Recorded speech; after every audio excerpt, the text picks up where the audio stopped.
안녕하세요. 오후장 파워 김보람입니다. 재차 1900선의 지지력을 확인하는 구간으로 내려왔습니다.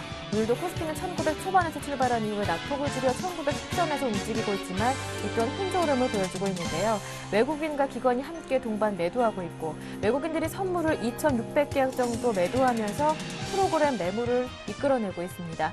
코스닥도 닷새만 하락 전환해서 현재는 522포인트, 어제보다 1.4포인트 정도 내려와 있는 상황인데요. 원달러 환율은 하루 만에 다시 하락하면서 1100원 초반에서 움직이고 있습니다. 지수가 다시 1900선으로 내려오면서 이쯤에서 사봐야 되는 것인지 조금 더 관망해야 하는 것인지 의견이 엇갈리고 있는데요. 잠시 뒤에 전문가의 의견을 여쭈도록 하고요. 또 최근 같은 변동성 장세에서 피난처로 경기 방어주가 각광을 받고 있는데 이 또한 전략과 종목까지 꼼꼼하게 챙겨드리겠습니다. 먼저 이 시각 시장 상황부터 점검하고 오겠습니다. 시황센터 연결합니다. 네, 시황센터 김혜영입니다. 오후 증시 살펴보겠습니다. 오늘 코스피 지수는 닷새째 내림세로 장을 출발했습니다. 장 초반 외국인이 나흘 만에 매수로 돌아서면서 지수 상승을 이끌었는데요. 하지만 이도 잠시 외국인이 인해 매도로 포지션을 바꾸면서 지수 하락을 이끌었습니다. 이처럼 외국인의 수급 상황에 따라 상승과 하락을 반복하며 방향성 탐색에 나선 코스피 지수는 오후 들어서면서 1910선에서 등락을 거듭했는데요. 현재는 0.17% 하락하면서 1910선에서 거래되고 있습니다. 이어서 수급 상황 살펴보겠습니다. 오늘 기관과 외국인이 동반 매도 우위를 나타내고 있습니다. 반면 개인이 나홀로 900억 원 이상의 매수를 나타내고 있지만 지수를 방어하기에는 역부족인 것으로 보입니다. 이어서 코스닥 지수 살펴보겠습니다. 오늘 코스닥 지수는 5거래일 연속 오름세로 장을 출발했습니다. 장 초반에는 꾸준히 소폭이나마 오름세를 보였지만 오후 들어서면서 상승폭을 반납하고 하락 반전했는데요. 현재는 0.31% 하락하면서 522선에서 거래되고 있습니다. 이어서 수급 상황 살펴보겠습니다. 오늘 개인과 기관이 매수를 함께하고 있습니다. 오후 들어서면서 기관이 매수로 전하는 모습인데요. 외국인은 200억 원이 넘는 매도 우위를 나타내는 모습입니다. 이어서 환율 살펴보겠습니다. 오늘 환율은 하락으로 장을 출발했습니다. FOMC 회의에서 별다른 성과를 거두지는 못했지만 그리스가 긴축 시한 연장 합의에 도달했다는 소식이 전해지면서 환율 하락을 이끌었는데요. 현재는 1원 50전 내리면서 1102원 10전에 거래되고 있습니다. 이어서 코스피 시가총액 상위 종목 살펴보겠습니다.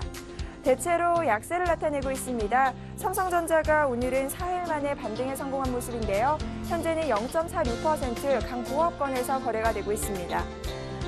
실적 발표를 앞둔 현대차가 5거래일째 하락 흐름을 이어가고 있습니다. 현재 1% 이상의 하락 흐름을 보이며 주당 3,500원씩 빠지는 모습입니다. 이어서 포스코는 현재 0.15% 낙폭을 조금 줄여서 약보합권에서 거래되고 있는데요. 5거래일째 약세 흐름을 면치 못하고 있습니다. 기아차가 현재는 0.16% 강보합권에서 거래되고 있습니다. 저가 매수세가 유입돼서 5거래일 만에 반등에 성공한 모습입니다. 이어서 다음 장 살펴보겠습니다. 현재 삼성생명이 1% 이상의 상승 흐름을 보이며 주당 1,300원씩 오르고 있고요. 한국전력은 약보합권, 현대중공업 역시 1% 이상의 하락 흐름을 보이고 있습니다. 다만 SK하이닉스가 오늘 2% 넘는 상승 흐름을 보이고 있는데요. 4분기 흑자 전환 기대감에 강세를 나타내는 것으로 보입니다. 이어서 코스닥 시가총액 상위 종목 살펴보겠습니다. 대장주인 셀트리온이 약보합권에서 거래를 이어가고 있습니다. 파라다이스 역시 2%가 넘는 하락 흐름을 보이고 있고요. 다음이 오늘은 흐름이 좋은데요. 어제는 약세를 보였지만 오늘은 1% 이상의 상승 흐름으로 시총 5위를 지켜내고 있습니다. 다음 장 살펴보겠습니다. SK 브로드밴드가 2% 이상의 하락 흐름을 보이고 있습니다. CJ ENM은 약보합권에서 거래되고 있고요. 오늘 젠백스는 어제에 이어 오늘도 상승 흐름을 보이며 4만 원에 거래되고 있습니다. 이어서 이 시각 특징 업종 및 테마 업종 살펴보겠습니다. 증시가 지지부진한 흐름을 보이고 있는 가운데 제약과 통신주 등 경기 방어주들이 연일 강세를 나타내고 있습니다. 먼저 제약주 살펴보겠습니다. 유한양행이 2%가 넘는 상승 흐름을 이어가고 있고요. 한미약품 역시 3% 이상의 상승 흐름, 동아제약이 5% 이상의 급등세를 보이고 있습니다. 동아제약은 어제 3분기 깜짝 실적을 발표하면서 4일째 강세를 나타내는 모습입니다. 이어서 통신주 살펴보겠습니다. 전일에 이어 오늘도 강한 모습을 나타내고 있는데요. SK텔레콤이 2% 이상의 상승 흐름, KT 역시 1% 이상의 상승 흐름을 보이고 있습니다. LGU 플러스는 현재 약 보합권에서 거래되고 있는데요. 장 초반에는 기관의 러브콜로 상승 흐름을 보였지만 현재는 하락 반전한 모습입니다. 자동차주 주가가 원화 강세에 힘입어 약세를 보이고 있습니다. 현대차가 현재 1% 이상의 하락 흐름을 나타내고 있고요. 기아차와 쌍용차는 오후 들어서 강보합권으로 돌아선 모습입니다. 현대모비스와 동양기전은 1% 이상의 하락 흐름을 보이고 있습니다. 정유주 주가가 국제유가가 하락하면서 동반 내림세를 나타내고 있습니다. SK이노베이션이 2% 이상의 하락 흐름을 나타내면서 주당 3,500원씩 빠지고 있고요. S-오일 역시 2.73% 하락 흐름, GS 역시 1% 이상 빠지며 주당 800원씩 내주고 있습니다. 새누리당과 선진통일당이 합당했다는 소식이 전해지면서 박근혜 테마주와 세종시 관련주들이 동반 강세를 나타내고 있습니다. 비트컴퓨터가 6% 이상의 급등세를 나타내고 있고요. 오늘 아가방 컴퍼니도 4% 이상의 상승 흐름, 신유가 가장 눈에 띄는데요. 13.31% 상승으로 상한가를 눈앞에 두고 있습니다. 이어서 세종시 관련주 살펴보도록 하겠습니다. 현재 대주산업이 6% 이상의 상승 흐름을 보이며 1,190원에 거래가 되고 있고요. 프롬파스트 역시 3% 이상의 상승 흐름, 캠트로닉스 역시 6% 이상의 급등세를 보이며 주당 800원씩 오른 모습입니다. 문재인 대선 후보의 일자리 창출 공약을 발표하면서 취업 관련주들이 강세를 보였는데요. 오늘도 또다시 강세 흐름을 이어가고 있습니다. 현재 윌비스가 3.98%, 4% 가까운 상승 흐름을 보이고 있고요. 사람인 HR 역시 4% 이상의 급등세를 보이며 주당 850원씩 오른 모습입니다. 나로호 발사를 하루 앞두고 관련주들이 장 초반에는 강세를 보였지만 이후 부진한 흐름을 이어가고 있습니다. 세트레가이가 약 보합권에서 거래 중이고요. 비츠로테크 역시 2% 이상의 하락 흐름, 다만 항양 ENG와 퍼스텍은 강 보합권으로 돌아서면서 상승 흐름을 이어가고 있습니다. 대형 건설업체 중에서는 가장 먼저 실적 발표를 한 대우건설이 실적 악화 소식에 하락 흐름을 이어가고 있습니다. 현재는 0.21% 강 보합권으로 돌아선 모습인데요. 현재 9,630원에 거래되고 있습니다. 삼성전기가 3분기 사상 최대 실적을 내면서 강세를 나타내고 있습니다. 갤럭시 효과에 힘입어 어닝 서프라이즈를 기록한 삼성전기 오늘 4% 이상의 상승 흐름을 보이며 주당 3,700원씩 오른 모습입니다. 컴투스가 4분기 실적 기대감, LG전자가 3분기 실적 호조와 더불어 스마트폰 경쟁력 강화 기대감에 4일째 강세를 나타내고 있습니다. LG전자 현재 0.41% 강 보합권에서 거래되고 있는데요. 74,300원에 거래 중입니다. 컴투스가 4분기 실적 기대감에 힘입어 강세를 나타내고 있습니다. 4분기 카카오톡 라인에 모바일 게임을 출시하는 것을 비롯해서 신작 게임 효과로 실적 전망치를 초과할 가능성이 있다는 긍정적인 자료가 나오고 있는데요. 컴투스 현재 2% 이상의 상승 흐름을 보이며 주당 1,800원씩 오른 모습입니다. 농심이 급락하는 모습을 보여주고 있습니다. 식품의약안정청에서 발암물질이 검출된 농심의 제품을 전량 폐기하기로 결정했다는 소식이 전해졌기 때문인데요. 현재 4% 이상의 급락세를 보이며 주당 12,500원씩 떨어지는 모습입니다.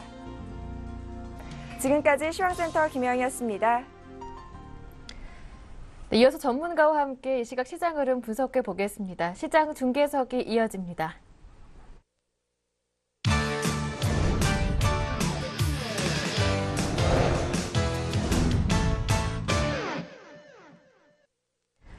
네, 샘플러스 김영근 전문위원과 함께합니다. 안녕하세요.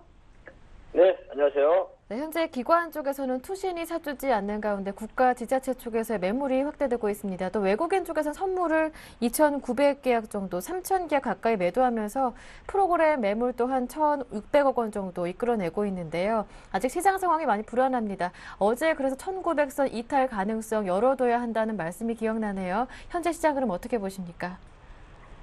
예, 그렇습니다. 여전히 지금 오늘 장 초반에 좀 1,900선을 좀 지켜준다는 이러한 또 긍정적인 면은 좀 있었지만 수급적인 부분을 보자면 역시 아직도 계속 매수 주체가 좀 없는 상황이라는 거죠. 매수 주체가 좀 없다 보니까, 그리고 앞으로 미국 대선 전까지 특별히 또 나올 어떤 상승의 모멘텀이 좀 없을 것 같습니다. 지금 FOMC를 마치고 나서도 거기에서도 특별한 어떤 우리가 기대할 만한 그런 부분이 좀 없었기 때문에 주가 상승을 위한 어떤 특별한 모멘텀이 없는 상황인 것 같고, 환율적인 부분도 사실 거의 300원선 근처에 있기 때문에 외국인들의 어떤 매도에 더 그런 압력이 더 큰 상황인 거죠. 사실 그러한 상황이기 때문에 어떤 주가의 뭐 탄력적인 상승보다는 1900선을 좀 지켜주는지 여부가 상당히 중요한 부분인 것 같아요. 사실상 뭐 1900선을 지키고 안 지키고 뭐 1901포인트가 됐건 1895포인트가 됐건 사실 뭐 큰 시장에 뭐 큰 변화는 없죠. 비슷한 상황일 테지만 심리적인 부분이라는 거죠. 투자 심리에 대한 부분인데 그러한 부분들이 조금 우려가 되는 상황이긴 합니다. 그리고 외국인들의 지금 선물 계속 매도도 지속이 되고 있고 누적분이 이미 한 13,000계약 정도 이렇게 나오는 걸 보면 약간은 좀 우려를 해야 되는 상황이기 때문에 여전히 현금 비중에 대한 부분은 50% 정도 현금을 좀 마련한 상태에서 그대로 좀 시장에 대응을 해야 될 것 같고요. 일단 수급적인 오늘 특징을 좀 보자면 외국인 기관 동반 매도를 하면서 특히 이제 국가지방 쪽에서의 매도. 근데 초반에는 투신의 좀 매수가 좀 눈에 띄었었는데 투신과 기금의 같은 동반 매수가 좀 눈에 띄었었는데 역시 지금 투신은 다시 매도로 좀 전환이 되고 있습니다. 그러한 부분들이 1900선에 대한 어떤 좀 이탈의 가능성도 좀 있지 않나 이러한 생각이 좀 들고 있고요. 업종별로 보면 오늘 뭐 전기전자에 대한 쪽 가장 좀 특징적인 부분으로 꼽을 수 있겠죠. 수급적인 부분이 가장 이쪽으로 유입이 많이 되고 있고요. 외국인 기관 동반 매수를 좀 하고 있는 상황이고 기관들 같은 경우 통신업종에 대한 이러한 매수세를 좀 보여주고 있습니다. 그리고 화학업종에 대한 지속 약세, 동반 매도가 좀 나오고 있기 때문에 약세를 보여주고 있고 운수장비 쪽에 대한 부분도 자동차 쪽뿐만이 아니라 이제 조선업종에 대한 부분이죠. 이쪽도 좀 매도세가 좀 나오고 있는 여전히 좀 약세를 좀 보여주고 있고 기아차만이 오늘 좀 약간의 반등을 좀 보여주는 그러한 흐름이었습니다. 그래서 이러한 뭐 지속적인 강한 종목 섹터 쪽은 여전히 유지가 되는데 한 가지 좀 약간 달라진 점은 기존에 강했던 종목들의 이따 차트를 좀 보시면 아시겠지만 강도는 좀 약해진 걸로 판단이 듭니다. 그러니까 기존에 강했던 제약이라든가 음식료업이라든가 뭐 모바일 게임 쪽도 마찬가지고요. 엔터주 쪽도 마찬가지고 이러한 강했던 섹터들이 어떤 강한 그 상승의 강도가 좀 약해지는 그런 구간이 아닌가. 그러한 흐름들이 좀 나타나고 있고 오히려 지금 오늘 뭐 현대건설이 좀 반등이 나오고 있고 삼성전기 최대 실적, 분기 사상 최대 실적을 발표하면서 강한 또 반등이 나오고 있는데 이러한 저가 매수세들이 좀 들어오고 있는 기관들의 투신에서의 저가 매수세가 좀 들어오는 그러한 좀 흐름으로 좀 생각이 들고요. 그래서 약간의 강했던 종목들이 어느 정도 종목별로 좀 약간의 차별화는 좀 있겠지만 그런 상승의 강도가 좀 약해지는 구간 그리고 지속적으로 좀 하락을 했던 이러한 종목들이 저가 매수가 좀 유입되는 종목별로 이러한 또 흐름들이 좀 포착이 되고 있기 때문에 약간의 좀 변화는 좀 되고 있는 그러한 흐름이 아닌가. 계속해서 그러한 시장이 좀 흘러갈 수 없겠죠. 그리고 시장이 만약에 현재 반등이 나오기 위해서는 사실 1950까지 다시 한번 올라가기 위해서는 이러한 제약주라든가 음식력이 강해서는 또 올라갈 수가 없죠. 그 부분은 우리가 확인을 해봤죠. 시장에서 그 부분이 강해서는 지수가 움직이지 않는 부분을 확인을 해봤기 때문에 전기전자라든가 자동차라든가 이런 쪽이 좀 올라줘야지 지수는 다시 올라갈 수 있기 때문에 이러한 관점에서 본다면 시장의 어떤 상승을 위해서는 그쪽에 좀 강한 흐름이 나타나야 될 것이고요. 그 부분은 다시 이제 외국인들의 매수세가 좀 유입이 돼야 되겠죠. 그리고 투신의 매수세가 좀 유입이 돼야 되는 그런 상황이기 때문에 여전히 그 부분은 어느 쪽으로 가겠다 확실하게 베팅을 하기에는 좀 어려운 구간인 것 같습니다. 그래서 현금을 좀 50% 보유한 상태에서 계속 제가 매일매일 말씀드리는 이러한 특징 업종이라든가 관심 종목들을 가지고 좀 짧은 매매 트레이딩을 좀 해나가면서 이렇게 좀 시장을 계속 대응을 해나가야 될 것 같습니다. 코스닥 같은 경우도 지금 현재 약간 장초반에 좀 상승을 했다가 오늘 다시 지금 현재 0.5% 정도 지금 하락 구간으로 접어들었는데 외국인들이 지금 매도가 나오고 있죠. 그래서 그러한 조정 구간 코스닥 같은 경우는 그렇게 사실은 현재 상태에서는 분명히 코스피 쪽보다 강한 그런 흐름을 보여주고 있습니다. 종목별로 좀 선별해서 계속해서 대응을 한다면 뭐 좋은 흐름들 우리가 짧은 트레이딩 관점에서의 수익은 계속 낼 수 있는 그런 시장이 아닌가 해서 그러한 종목들을 이따가 구체적으로 좀 언급을 해드리도록 하겠습니다. 네, 기존에 가능했던 업종들 쪽으로는 강도가 조금 약해지고 있고 낙폭 과대했던 업종 쪽으로 저가 매수가 들어오고 있다 하셨는데 업종 움직임에선 그래도 긍정적인 신호가 나타나고 있는 것 같습니다. 그 안에 있는 종목들까지 조금 구체적으로 살펴볼게요.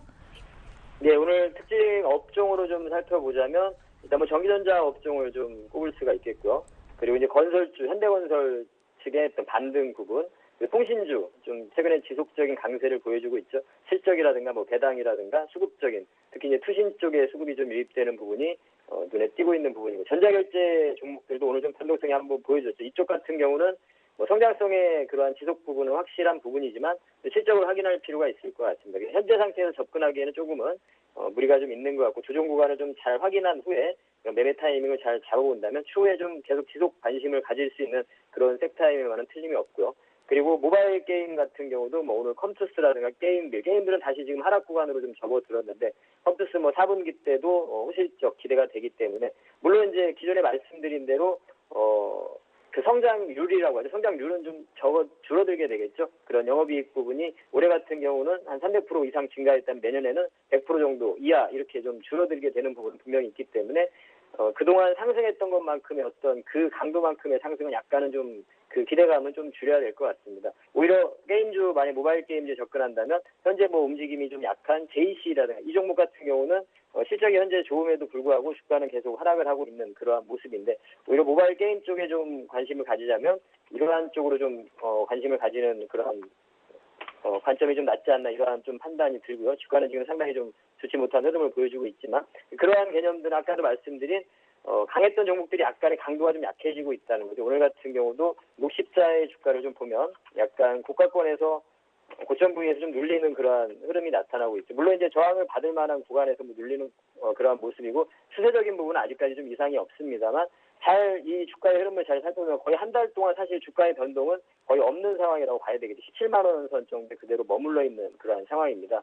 우리가 계속 시장의 흐름 속에서 하루 뭐 강한 흐름들이 나타나고 또 약간 조정이 나타나고 다시 또 강한 흐름이 나타나고 그러한 종목들 강했던 종목들이 계속 변동의 그런 흐름을 주다 보니까 계속 그 종목들이 계속 가는 느낌인 것 같지만 사실상 주가의 흐름을 좀 보자면 어느 정도 가격선에 좀 머물러 있는 상태입니다. 지금 그 제약주도 그렇고요. 많이 그 음식료 중에서 이러한 뭐 빙그레라든가 이러한 종목들도 좀 보자면 최근에 지금 한 달 정도의 주가 흐름 보자면 10만 원을 전후한 가격대에서 그대로 뭐 큰 사실 변화는 없는 상태입니다. 그래서 그러한 흐름이 조금씩은 우리가 계속 강했던 종목들을 신규 매수 관점에서는 계속 좀 자제를 시키는 이유가 이러한 부분이 아닌가 이렇게 좀 다시 한번 판단이 좀 들고 있고요. 그리고 오늘 뭐 삼성전기의 흐름이 가장 눈에 좀 띄는데요. 일단 실적이 좋음에도 불구하고 주가는 8월 달부터 좀 계속 하락을 좀 보여줬었죠. 하락을 좀 보여준 이후에 최근 며칠 한 일주일 전 저점을 찍고 지금 강하게 오를 반등을 해주고 있는데 이런 저가 매수가 좀 유입되는 부분 사실상 뚜껑을 열어보니 실적은 상당히 좋다는 거죠. 이러한 부분들이 좀 확인이 되면서 SK 하이닉스 같은 경우도 실적 발표를 하면서 좀 주가의 흐름이 더 강해지는 흐름들이 나타나고 있고 그러한 관점에서 보자면 현재 상태에서는 현금은 제가 50% 정도 말씀드리는데 그리고 이제 짧은 그러한 트레이딩 강한 종목들의 그러한 흐름들을 말씀드리고요. 대신에 이러한 우리가 지금 최근 주가의 흐름이 계속 지지부진했던 이런 대형주 쪽에도 어느 정도는 IT 쪽이 가장 확실한 그러한 섹터 같고요. 그리고 건설이나 조선은 아직 사실은 뭐 좀 좋지는 못합니다. 좀 확인할 필요가 있을 것 같고 건설 같은 경우도 오늘 좀 반등의 흐름일 수 있을 가능성이 있기 때문에 그 부분을 좀 확인할 필요가 있을 것 같고 그리고 뭐 반등의 그러한 부분을 노리고 뭐 접근을 한다면 오히려 자동차, 뭐 기아차라는 이러한 종목들 같은 경우 현대차가 오늘 실적 발표를 하게 되는데 지금 낙폭을 좀 줄여주고 있는 그런 흐름이긴 하죠. 기아차도 내일 실적 발표하게 되는데 오늘 일단은 초반에 좀 반등을 좀 보여줬습니다. 실적을 좀 발표하고 그러한 시점들이 좀 이러한 종목들이 오히려 좀 반등을 줄 수 있는 그러한 구간이 아닌가 생각을 하고요. 이러한 악재 부분은 어느 정도 좀 해소가 되지 않았나 자동차 같은 경우 환율 부분 뭐 영향이 좀 있긴 하지만 파업에 대한 부분도 마무리된 이후에 그 생산에 대한 부분도 오버타임 생산치내로 가면서 물량에 대한 부분도 계속 회복을 좀 하고 있는 상황이고 국내 공장 같은 경우 정상적으로 이제 운영이 되고 있고 해외 판매 부분은 여전히 계속 증가가 되고 있는 부분이기 때문에 그리고 이제 K3죠. K3 중국에서 판매가 10월 달부터 본격적으로 시작이 됐는데요. 그 부분도 사실은 좀 기대가 되고 여러 가지 악재만이 주가에 좀 반영이 되지 않았나 이렇게 생각이 듭니다. 그래서 오히려 이러한 쪽에 좀 관심을 가지고 좀 일부 비중은 좀 모아갈 수 있는 그러한 부분도 좀 필요할 것 같다는 생각이 오늘 시장의 흐름에서 강한 종목들은 약간의 강도는 약해지고 약했던 종목들의 저가 매수가 유입되는 이러한 흐름 속에서 이러한 좀 시장에 대한 생각도 좀 해보고 있고요. 그리고 여전히 전체적인 시각에서는 1900선에 대한 이탈의 그러한 우려가 좀 있기 때문에 장중에 뭐 이탈되고 회복되고 이러한 흐름은 좀 괜찮다고 생각하지만 강하게 만약에 이탈을 해버린다면 투자 심리에 대한 부분이 상당히 좀 위축되는 부분이기 때문에 당분간에 좀 어려운 또 더 지금 동안도 답답한 흐름이 전개됐었는데요. 그러한 흐름들이 또 계속 전개될 수 있기 때문에 시간적인 부분이 더 걸린다고 보기 때문에 이러한 부분을 좀 계속해서 좀 우리가 리스크 관리를 하면서 매매 좀 트레이딩을 좀 하실 필요가 있을 것 같습니다. 그래서 관심을 가질 종목을 또 구체적으로 더 말씀을 드리면 어제도 계속 뭐 언급을 해드린 그런 종목이긴 한데요.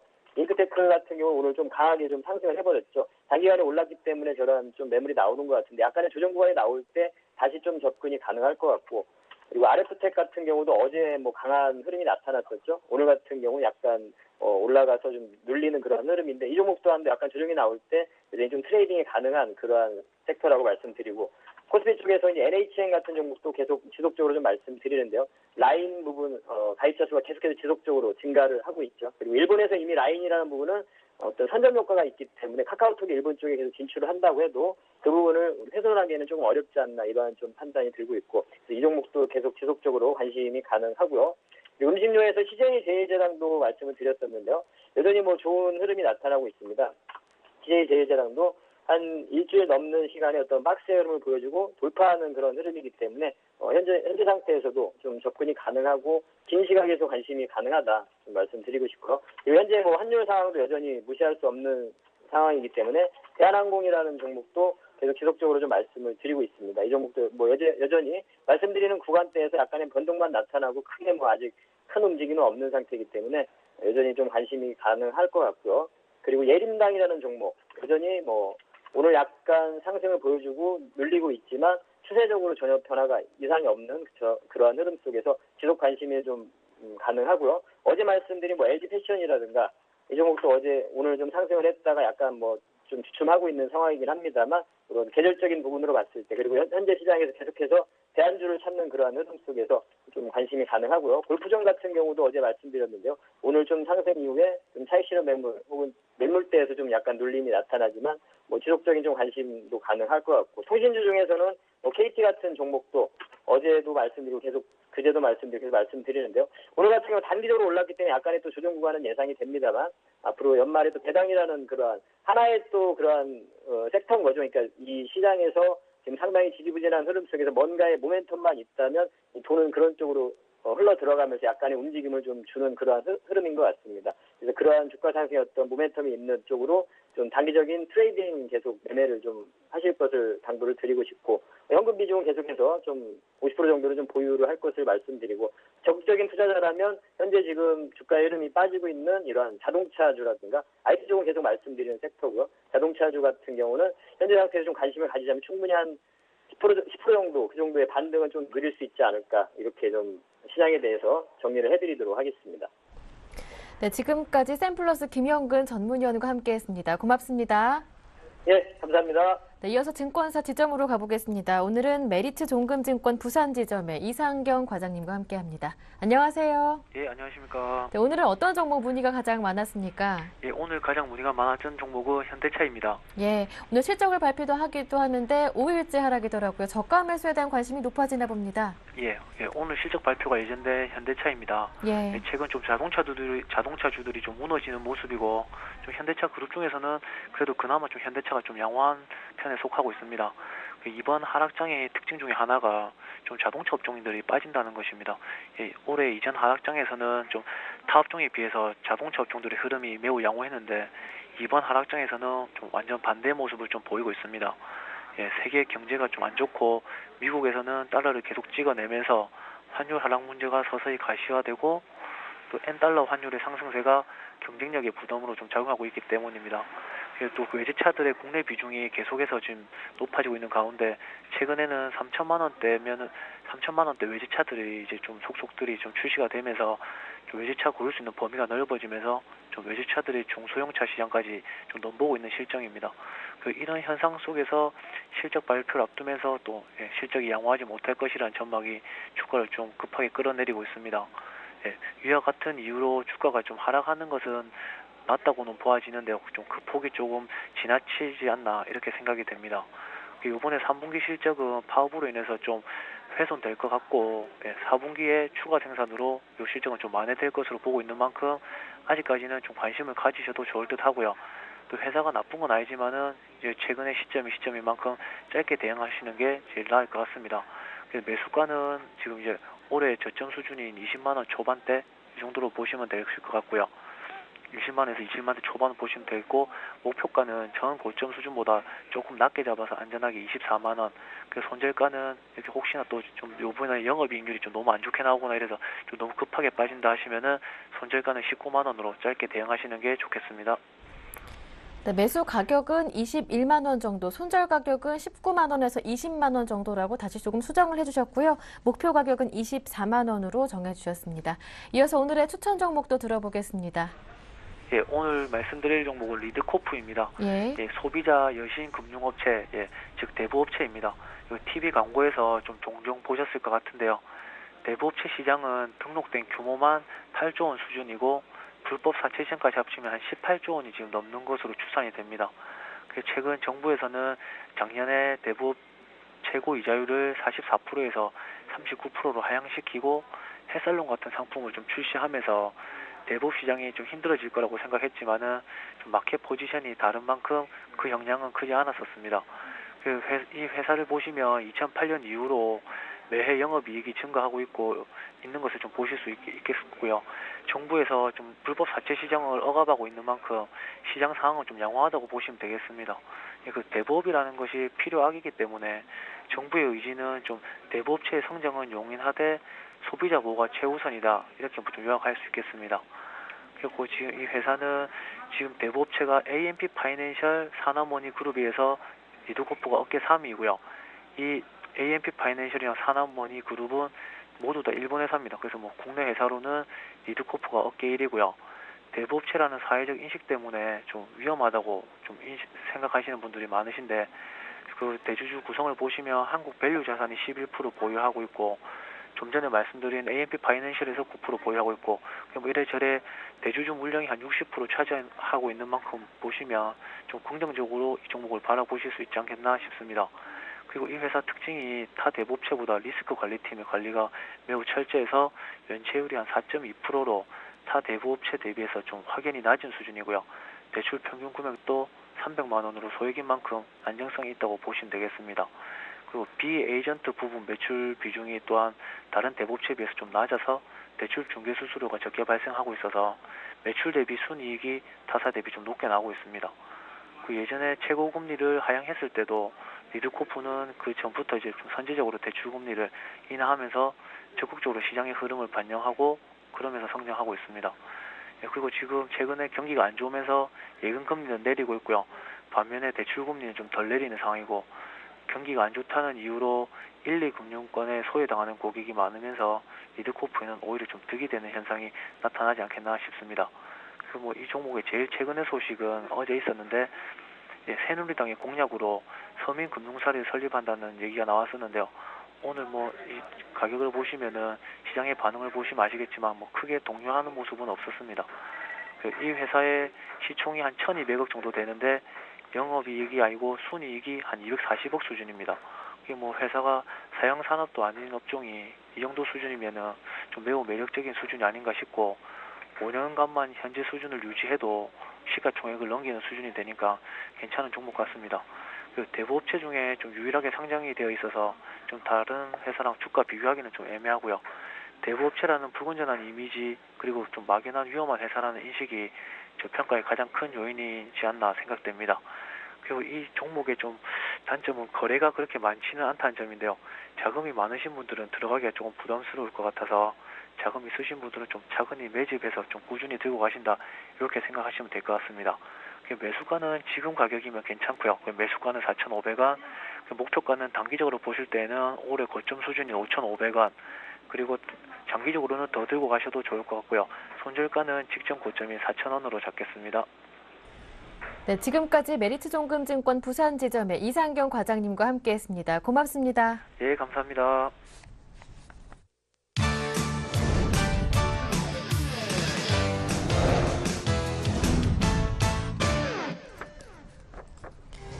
유로존의 민간 경기가 3년 전 경기 침체를 겪은 이후 최악의 수준으로 떨어졌습니다. 10월 유로존 종합 PMI 잠정치가 45.8로 2009년 6월 이후 최저치를 기록했습니다. 이는 46.4로 개선될 것이라 예상한 전문가 예상치도 뒤엎는 결과입니다. 그리스가 국제채권단과 협상을 통해 재정 긴축안 집행 시한을 2년 연장시켰습니다. 그리스 재무장관은 우리 돈으로 19조 원에 이르는 긴축안에 합의했습니다. 이번 긴축안이 그리스 의회를 통과하면 310억 유로 규모의 구제금융이 집행돼 그리스는 부도 위기에서 한숨 돌릴 수 있게 됩니다. 미국의 9월 신규 주택 판매는 38만 9천 건으로 전월 대비 5.7% 늘었습니다. 이는 2년 반 만의 최대치로 시장 전망치 38만 5천 건도 소폭 상회했습니다. 신축 주택의 중간 거래 가격은 24만 2,400달러로 지난해 같은 달보다 11.7% 상승하는 등 집값 오름세도 이어졌습니다. 네, 보다 자세한 내용은 여의도로 가서 들어보겠습니다. 오늘은 한맥투자증권 변원교 연구원과 함께합니다. 안녕하세요. 예, 안녕하십니까? 네, 유럽 문제부터 짚어봐야 할 것 같습니다. 이 유로존의 민간 경기가 예상보다 더 크게 위축됐더라고요. 네, 맞습니다. 유럽의 그 복합 구매자 관리 예비치가 10월에 45.8로 기록하면서 3년여 만에 가장 낮은 수준으로 떨어졌습니다. 그 유로존의 경우에는 그 유로화를 공용화폐로 사용하면서 지금 각 경제 주체들이 실마리를 찾지 못하고 있는데요. 개별 국가의 경제가 서로 다른 상황에서 공통된 통화인 유로화의 사용으로 각국의 위기에 대응하는 여력이 좀 부정적인 결과를 좀 낳고 있습니다. 각국 정부들은 서로 상호 협력을 통해서 경기 둔화에서 벗어나려고는 하고 있지만 이해가 상충되는 부분이 있기 때문에 적극적인 개선 방안은 나오지 않고 있습니다. 또한 그 지금 문제들이 해결되려고 그러면 앞으로도 시간이 좀 더 필요하다고 볼 수 있습니다. 네, 하지만 미국과 중국이 G2의 경제 지표는 최근 바닥을 확인하거나 호조를 보이는 등 괜찮은 모습을 보여주고 있는데요. 이쯤에서 중국 쪽의 정책 모멘텀도 한번 짚어보고 싶습니다. 네, 먼저 그 미국 쪽부터 말씀드리면 미국 경제 지표들이 이제 소폭 개선을 보이면서 경기 회복에 대한 기대감이 나타나고 있습니다. 하지만 아직까지는 좀 더 확인이 필요하다고 보는데요. 거시경제 사이클은 그 정부가 유동성 공급을 하게 되면 기업은 투자를 늘리고 일자리를 확충하며 가게는 소비를 함으로써 경기가 회복되어야 합니다. 하지만 지금 미국에서 양적 완화를 실시하고 있지만 기업들은 미래의 불확실성에 대비하기 위해서 현금 확보만 주력하고 있고 가계 또한 소비보다는 저축을 늘리고 있습니다. 이런 지표가 그 미국 연준에서 밝힌 미국인의 저축액이 지난해보다 5% 늘어난 총 6조 9천억 달러인데요. 이것은 1945년 이래 최고치를 기록하고 있습니다. 이처럼 정부에선 적극적인 경기 부양책을 쓰고 있지만 기업과 가계 심리는 아직도 어려운 것을 볼 수 있습니다. 중국도 마찬가지인데요. 중국도 그동안 10%대의 높은 성장률을 보여주었지만 올해는 7%대의 성장도 어려워 보이고 있습니다. 중국 같은 경우에는 부동산 버블 등 이런 아직도 그 난자한 문제들이 있는데요. 이런 문제들을 지금 당장 그 정책이 나오기는 힘들어 보입니다. 중요한 부분은 그 다음 달 8일에 열릴 그 제18차 전국 대표자 회의인데요. 이 5년마다 열린 이 회의에서 이번엔 정권 교체까지 일어나게 됩니다. 때문에 새로운 지도부가 중국 경착륙 문제를 해결할 수 있는 적극적인 부양책을 발표할 수 있을지가 기대되고 있습니다. 네, 이제 환율도 짚어볼까요? 원달러 환율이 다시 하락하면서 1,100원대에서 재차 맴돌고 있는 모습인데요. 환율 점검해보고요. 앞서 수혜 종목과 관련해서 다른 전문가께서는 음식료 제약의 강세가 조금 주춤하는 것이 아니냐 말씀해 주셨는데 관련 수혜 종목의 강세 전망 이어질 수 있을지 함께 들어보겠습니다. 네, 맞습니다. 한국은행의 금리 인하에도 불구하고 원화가 연일 강세를 보이고 있습니다. 예. 이것은 우리 정부가 선제적으로 금리 인하했다기보다는 해외 주요국들의 양적 완화책 발표 이후에 방어적인 성격의 인하였기 때문으로 풀이가 되고 있습니다. 세계적으로 유동성이 풍부한 상황이기 때문에 원화의 강세는 앞으로 지속될 전망입니다. 말씀하셨듯이 그 최근 원화 강세의 수혜주로 식품주와 제약주들이 있는데요. 개인적인 의견으로는 그 식품주와 제약주가 앞으로도 지속적으로 강세를 보일 수 있다고 전망이 됩니다. 왜냐하면 그 환율 강세로 인해 원자재 수입 비용이 낮아져서 완성품의 마진율이 높아질 수 있습니다.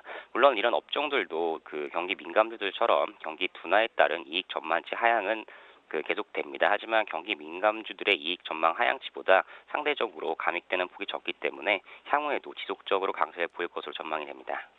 네. 원화 강세 수혜주 상대적인 강세는 지속될 것이다라는 전망까지 들어봤습니다. 네, 말씀 잘 들었습니다. 고맙습니다. 네, 감사합니다. 네, 지금까지 한맥투자증권 변원교 연구원과 함께했습니다.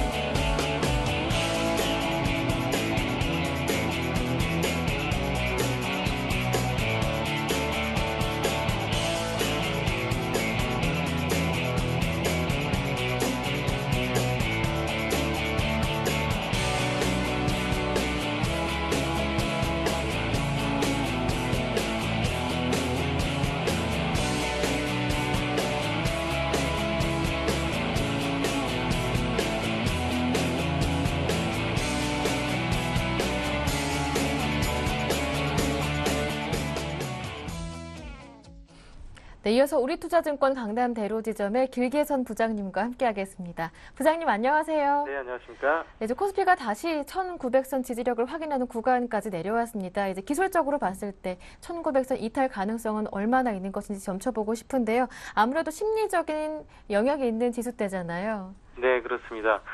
1900 정도가 바닥이 되어지면 정말 좋을 것 같은데요. 지금 아직은 뭐 바닥인지 아닌지 확인할 수 있는 근거는 지금 없다고 판단되십니다. 따라서 지금 지수에 연연하지 않고 시장에 대해서 어떤 종목으로 대처를 할 것인가를 연구하는 것이 좀 필요한데요. 그러기 위해서는 지금의 전체적인 어닝 모멘텀을 좀 점검해 보셔야 되는데 IT 쪽의 어닝 모멘텀은 굉장히 좀 약화될 것 같습니다. 삼성전자 자체에 대해서 외국인들이 어떤 콜이 거의 없는 상황이기 때문에 지금은 IT 전체적으로 좀 어려운 상황이다 이렇게 보셔야 될 것 같고요. 지수가 바닥을 쳤다고 말할 수밖에 없는 그런 근거가 나오기 위해서는 일단은 원달러 환율이 빠른 그 강세 현상을 좀 벗어나야 됐다는 것이 가장 좀 중요한 것 같고요. 그리고 4, 4분기 쪽을 좀 기대해 보면서 3분기보다는 4, 4분기의 어떤 GDP 성장률이 좀 감소세가 조금 완화된다든지 또는 글로벌 여러 가지 GDP 성장률 경제 지표 자체가 조금 회복한다든지 이런 근거를 좀 찾아볼 것 같은데요. FOMC에서는 이번에 그 저금리 기조를 2015년 중반까지 계속 가져가겠다는 것을 재천명을 했습니다. 따라서 보면은 물가 관리가 전제되지 않는다면 경기 회복은 좀 불가능하기 때문에 비정상적인 금리를 장기간 끌고 가겠다는 어려운 현실 상황을 인식한 결과로 보여집니다. 이런 것들을 보면 지금 바닥 찾기는 무의미하고 종목별 대응이 가장 바람직한 것이 아닌가 이렇게 판단되어지고 있습니다. 네, 그렇다면 이 개별 종목 장세는 얼마나 더 이어지는 걸까요? 아직까지는 대형주에 대한 어닝 모멘텀의 약화를 가늠해 봤을 때는 연말까지는 지속될 것으로 보셔야 될 것 같고요. 네. 내년까지의 지속 여부에 대해서는 연말에 다시 한번 평가가 필요할 것 같고요. 최근에도 지금 개별 종목 대응이 좀 여러 곳에서 얘기는 나오고 있지만 과연 그럼 어떻게 대응해야 될 것인가 상당히 좀 어려운 국면입니다. 왜냐하면은 지금 나로 발사 같은 테마 같은 경우에도 내일자에 발사 예정이지만 관련주들은 계속적으로 하락세를 보이고 있고요. 뭐 한양 ENG라든지 비츠로테크, 세트레가이, AP 시스템 등이 계속적으로 뭐 개별 악재뿐만 아니라 여러 가지 테마 전체적으로 약세를 보이고 있기 때문에 무조건 종목별 대응만 주문한다고 해서 답이 나오는 건 아닌데요. 지금 시장에 대한 대응 자체는 종목 대응이 결국은 실적이 조금 더 나아질 수 있고 지금 현재 경제 상황을 조금 극복할 수 있는 그런 여건을 바라보셔야 되는데 그러려면은 지금 4, 4분기 중국의 GDP 성장률이 리바운딩 가능성이 높다라는 점을 가늠해 보시면 적어도 중국에서 제품이 생산돼서 한국으로 수입이 돼서 그 제품이 내수로 많이 소비될 수 있는 그런 소비자형 종목들을 보셔야 되기 때문에 뭐 음식료라든지 그리고 또 뭐 게임 업종 그리고 패션 유통 뭐 이런 쪽을 좀 뒤집어 봐야 될 것 같습니다. 네, 자동차주도 한번 짚어봐야 할 것 같습니다. 10월 들어 계속 내리고 있는데요. 현대차가 오늘 그리고 기아차가 내일 실적을 발표하더라고요. 앞서 다른 전문가께서는 자동차주 악재는 모두 반영이 됐다. 이쯤에서 접근해보자 하시던데 부장님의 의견은 어떠십니까?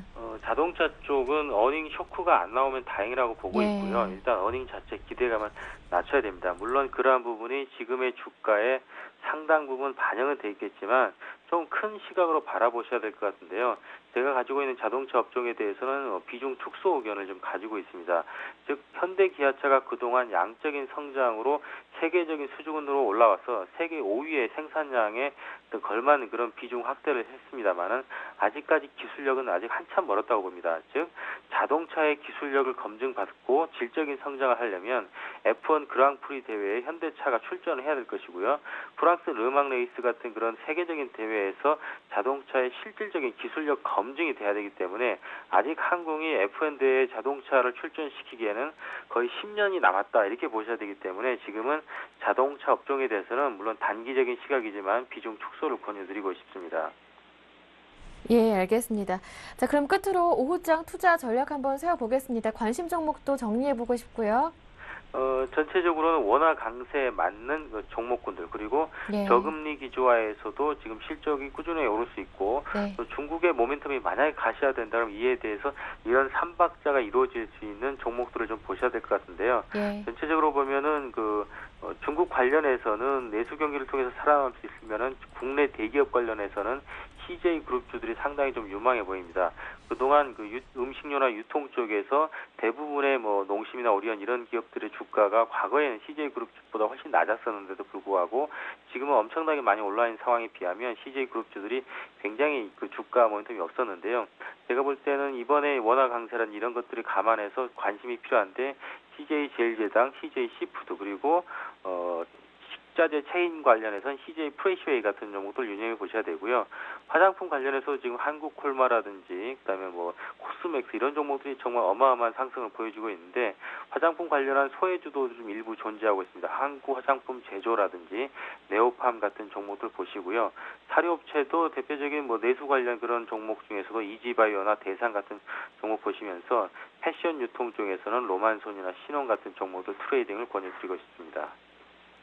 말씀 잘 들었습니다. 오늘 도움 말씀 고맙습니다. 네, 감사합니다. 네, 지금까지 우리투자증권 강남 대로지점의 길계선 부장님과 함께했습니다.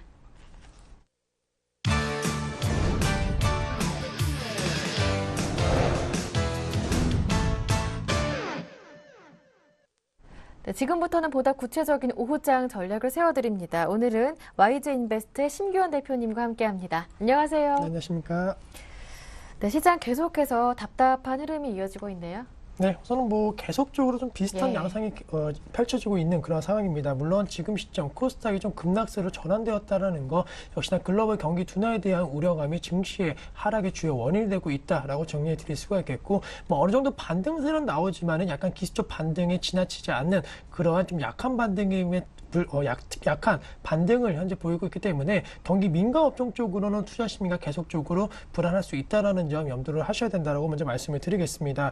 어느 장 같은 경우에는 금융업종과 그리고 조선업종 같은 경우에는 비교적 큰 폭의 하락세 그리고 정유화학업종 같은 경우에도 하나케미칼을 제외한 나머지 대부분 종목군들 급락세 보이고 있다는 거 원자재 관련 업종도 좀 하락세 보이고 있기 때문에 경기와 민감한 업종 쪽으로 지금 현재 하락폭 커지고 있다라고 정리해 드릴 수가 있겠고 반면에 뭐 음식료라든가 화장품 같은 업종 같은 경우에는 시장 대비 강세 흐름 보이고 있습니다. 따라서 9월 중순부터 계속적으로 내수주 관련 중심으로 포트가 계속적으로 좀 상승 추세가 이어지고 있는데 뭐 지금도 그와 같은 전략으로 계속적으로 취해야 한다는 점 경기 민감 업종 쪽으로 섣부른 바닥 확인은 아직까지는 리스크가 있다는 점 염두를 하셔야 된다라고 짧게 정리해 드리도록 하겠습니다.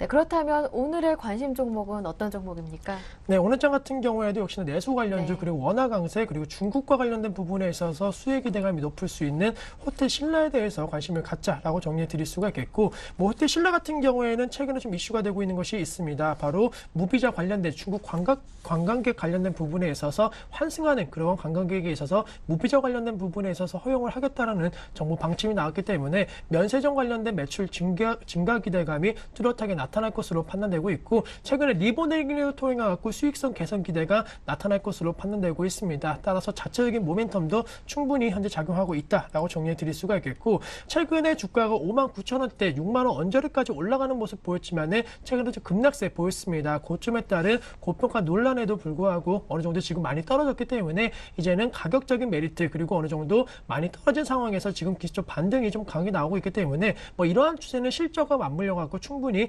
계속적으로 유효할 것으로 판단되고 있다는 점. 현재 시점 51,800원 나서 거래가 되고 있는데 뭐 충분히 지금 시점 같은 경우에는 매수 가점 대응 전략이 유효할 것으로 판단되고 있습니다. 5만 원대 초반에서 지금 강한 저점이 형성이 되었고 47,000원대에 있어서는 지금 빠르게 양봉의 형태로 지금 투자 심리가 살아나고 있다는 거 단기적으로 지금 매수하신다고 한다면은 54,000원대까지는 기술적 반등과 그리고 어닝 시즌 지금 중국과 관련 소비 관련주들에 대한 실적 모멘텀이 빠르게 확대되고 있기 때문에 뭐 호텔신라 충분히 한 3주 정도의 시간을 갖는다고 한다면은 54,000원대까지 목표 주가는 형성이 가능할 것으로 판단되고 있고 손절가 5만 원만 이탈되지 않는다고 한다면은 앞서 말씀드렸던 단기 상승 추세는 충분히 유효할 것으로 판단되고 있습니다. 따라서 내수 그리고 중국 그리고 원달러 환율과 관련된 부분에 있어서 동반적으로 수혜 가능한 호텔신라 이번 한 주 지켜보자라고 정리해 드릴 수가 있겠습니다. 네, 경기 민감주로의 섣부른 접근은 하지 말자 하시면서 오늘도 내수 쪽으로 호텔 신라 주셨습니다. 네, 그렇다면 지난주 포트폴리오 모습은 어땠는지 지금 바로 확인해 드리겠습니다. 네, 역시나 내수 쪽으로 집중되어 있는 모습입니다. 파라다이스 모두투어 신세계 인터내셔널 한국전력 한섬까지인데요. 수익률이 대단합니다. 확인할까요? 지금 같은 시장 상황에서 이러한 수익률도 가능한가 봅니다. 파라다이스가 15% 수익이고요. 모두투어 23% 수익인데 목표가 더 상향해보자, 욕심을 더 내보자 하십니다. 신세계 인터내셔널은 6% 정도 손실이지만 같은 겨울 수혜주로 접근하셨던 한섬은 일주일 만에 3% 정도 수익이고요. 한국전력 역시 7% 가까이 수익 중입니다. 네, 이 종목들 AS 한번 받아볼게요. 일단 신세계 인터내셔널은 전량 매도해보자 하셨는데요. 네, 우선 뭐 신세계 인터내셔널 같은 경우에는 예상과 좀 다르게 약간 좀 하락 추세가 진행이 되고 있고, 또 앞서 말씀해 주셨던 대로 한섬이라든가 지금 시점 약간은 좀 겹치는 업종과 종목이 포트에 있기 때문에 우선은 신세계 인터내셔널 같은 경우에는 매도가 진행 전략 말씀드리도록 하겠습니다. 뭐 최근에 업황이라든가 그리고 여러 가지 투자 심리가 안 좋은 건 아니지만 어쨌든 추세가 약간 꺾였다라는 거 조금 확인해 보자라고 네. 정리해 드리겠고, 나머지 종목에 대해서 좀 말씀을 드리면은 먼저 파라다이스에 대해서 좀 말씀을 드려야 될 것 같습니다. 예. 오늘장 4.2%대 급락세 나오고 있지만은 역시나 추세 아직까지는 꺾이지 않았고, 그리고 21선 계속적으로 지지가 되고 있기 때문에 아직까지는 상승 추세는 계속적으로 이어지고 있다라는 점 염두하자라고 정리해 드리겠고, 그리고 모두투어 같은 경우에는 상한가가 좀 더 높아질 수 있을 것으로 판단되고 있습니다. 우선은 모두투어에 대해서 이유 설명해 드리면은 뭐 지금 시점 같은 경우에는 여행주에 대한 고점 논란은 나올 수는 있겠지만은 원달러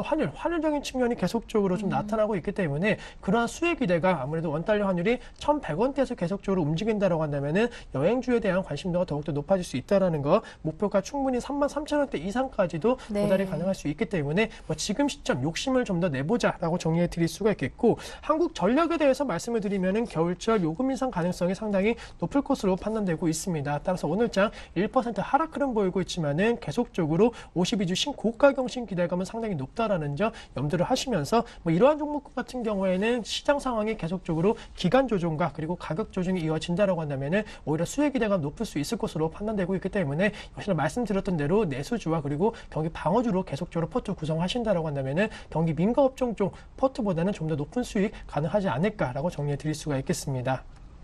네, 그리고 마지막 한섬도 한번 점검을 해볼게요. 네, 한섬 같은 경우에는 지금 시점 같은 경우에 오늘장 현재 보합권에서 움직이고 있는데 약간은 좀 저항 라인의 우려감이 있습니다. 28,000원대에 대한 저항 라인 우려감이 있지만은 역시나 패션 업종에 대한 최근에 좀 관심도가 많이 높아지고 있다라는 측면, 충분히 지금 시점 단기 박스권 상단을 돌파할 수 있을 것으로 판단되고 있고, 다들 아시겠지만 역시나 겨울철 최대 수혜 업종과 종목으로 분류가 되고 있기 때문에 4분기 그리고 내년도 1분기에 대한 실적 기대감이 높아진다라고 한다면은 빠르게 주가도 회복할 수 있을 것으로 판단되고 있습니다. 따라서 21,000 지금 150원에서 거래가 되고 있는데 이 가격보다는 위에서 파실 수 있다라는 점, 그리고 전반적으로 지금 약간은 모멘텀 호재성 재료가 없는 가운데 계절적인 요인이 약간은 좀 테마로 움직일 가능성 높을 네. 것으로 판단되고 있기 때문에 펀더메탈과 그리고 테마 두 마리 토끼를 잡을 수 있는 종목은 한섬이다. 따라서 역시나 홀딩 전략 유효하지 않을까라고 정리해 드릴 수 있겠습니다. 네, 알겠습니다. 네, 그렇다면 신세계 인터내셔널이 제외되고 그 자리를 호텔신라가 차지했는데요. 이 최종 포트폴리오 확인하겠습니다. 종목 수는 변경된 게 없겠죠. 파라다이스, 모두투어, 한섬, 한국전력, 그리고 호텔신라까지 5종목입니다. 비중 확인하시고요. 이어서 전략 다시 한번 정리해드립니다. 네, 파라다이스는 그대로 목표가 유지하십니다. 22,000원인데 현재 수익률은 15.4% 보유의견 주셨고요. 모두투어는 조금 더 욕심을 내보자 하십니다. 원래 목표 가격은 3만 원이었는데 33,000원으로 목표가 상향하시고요. 지금까지 수익률 무려 23%입니다. 한국전력, 한섬 모두 보유의견이시고요. 오늘의 새로운 종목 호텔신라니까 여러분 모두 참고해 보시길 바랍니다. 지금까지 YG인베스트의 심규현 대표님과 함께했습니다. 말씀 잘 들었습니다. 고맙습니다. 네. 네, 그리고 한 가지 여러분께 전해드릴 내용이 있습니다. 10월 28일 이번 주 일요일 오후 2시가 되겠죠. 강남역에 위치한 웹스탑 빌딩에서 오딘 전문위원회 투자 전략 세미나가 준비되어 있다고 합니다. 2012년 하반기 시장을 이길 수 있는 특별한 전략을 공개해드린다고 하니까요. 여러분의 많은 참여와 관심 부탁드립니다. 저는 여기에서 인사드리고요. 내일 오후 1시에 다시 오겠습니다. 함께해 주신 여러분 고맙습니다.